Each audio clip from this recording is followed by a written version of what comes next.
Hello YouTube, welcome to my channel. As you can see from my description, this is what we're going to be talking about.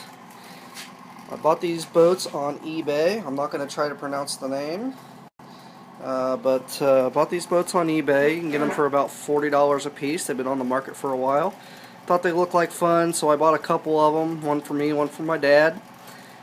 And we put them in the water, started using them, and about 10 minutes later, this guy over here decided to turn turtle and something fried in the electronics. Surprise, surprise, cheap product. The blue one, however, still works just fine.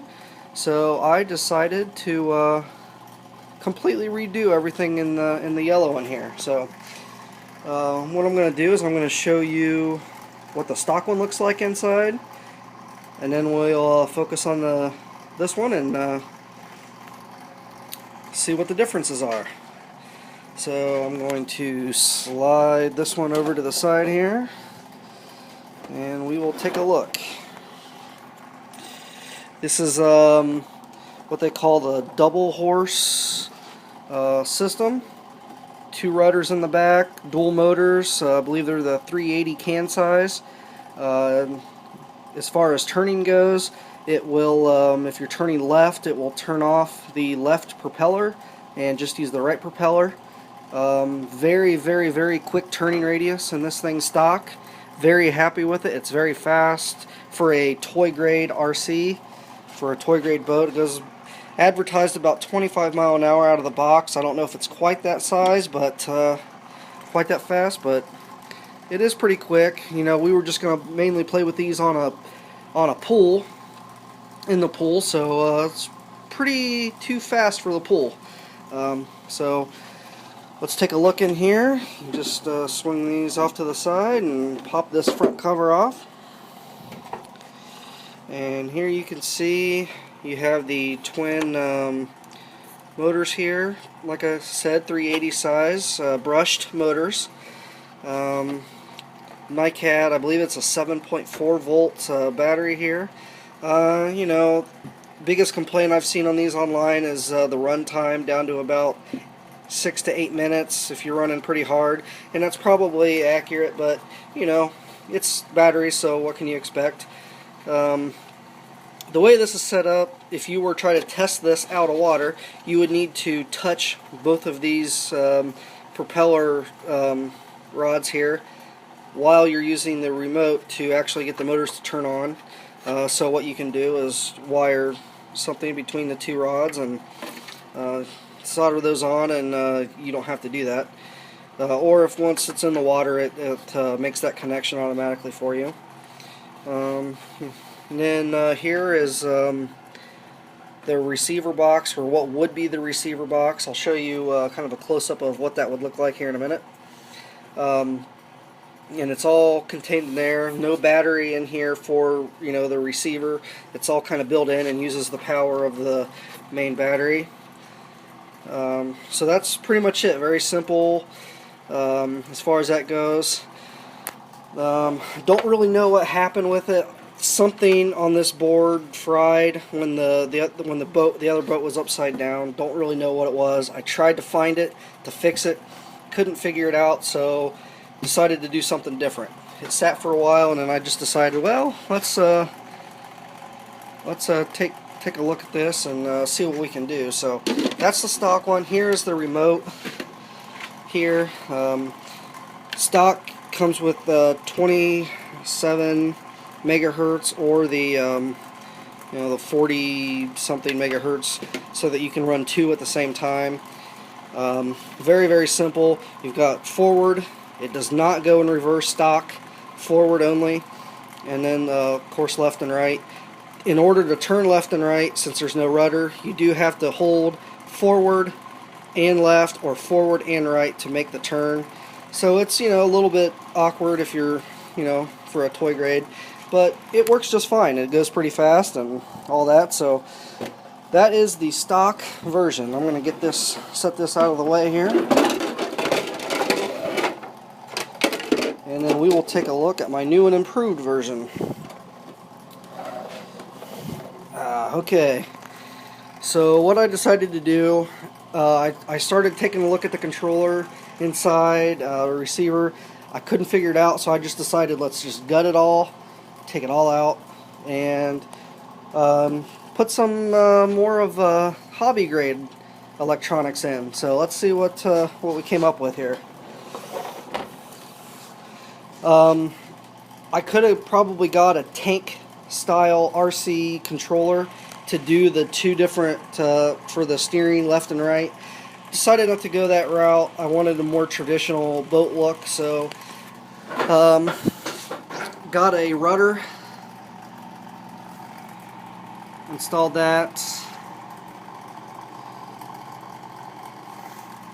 and for the steering as far as that goes. And basically what I did was I got a somebody on eBay had taken an old Traxxas Villain IV.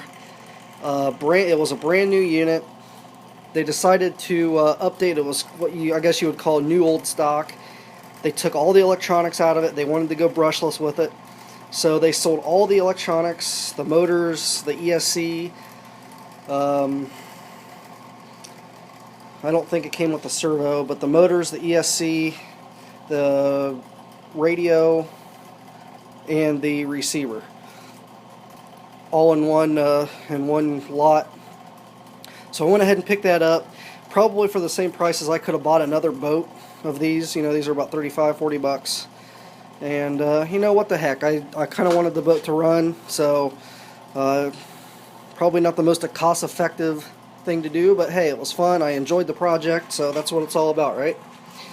And for now, I've decided to keep the stock battery. You know, I'll probably put in you know, a 2-cell LiPo at some point, but for right now, it's going to work just fine. We're just running around the pool having fun.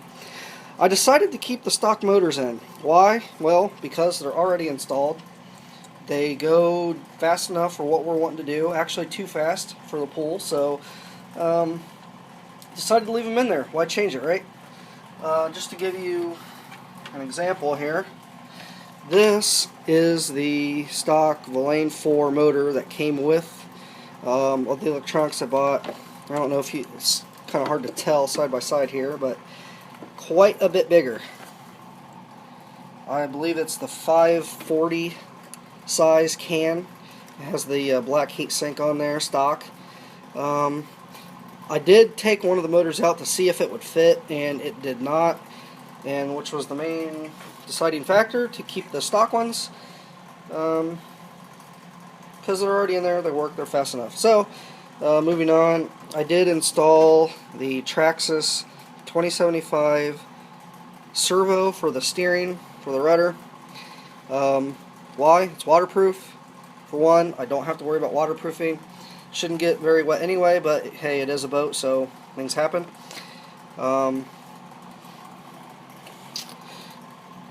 The ESC, yes, I know it is not waterproof, and no, I did not do much about that, so we'll see how it goes. I didn't waterproof it because it's big.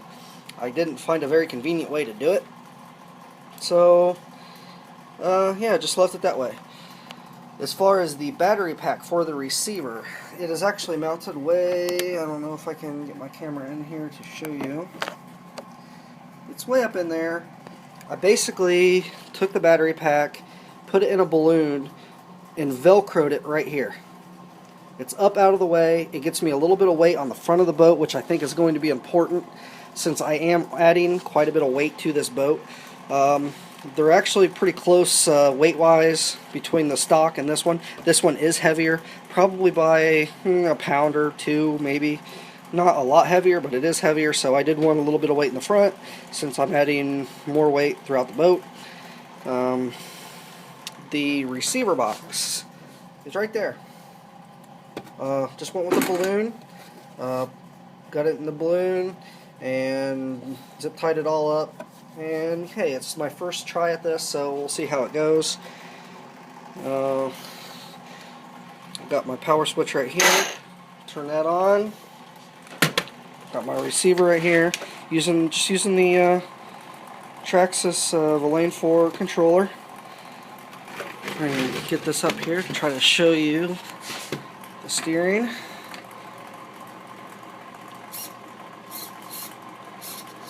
You know, I think it's going to work just fine.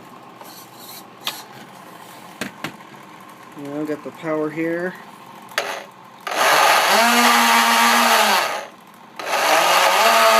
And look, we have reverse now, which is going to be nice. Really looking forward to this. Had a lot of fun doing the project, and it's now complete. You know, it's my first try at it. I'm going to put it out on the water and see what happens. Possibly put up a running video soon, and we'll see how it goes. I'll make some tweaks and this and that. Thought about maybe adding some lights underneath the boat to have fun at night in the pool, but we'll see if that happens. I might do that on a different boat, but that is my project. I'm really happy with the way it turned out. I'm really looking forward to running it. So thanks a lot. Comment, subscribe if you feel like it, and thanks for watching. Have a great day.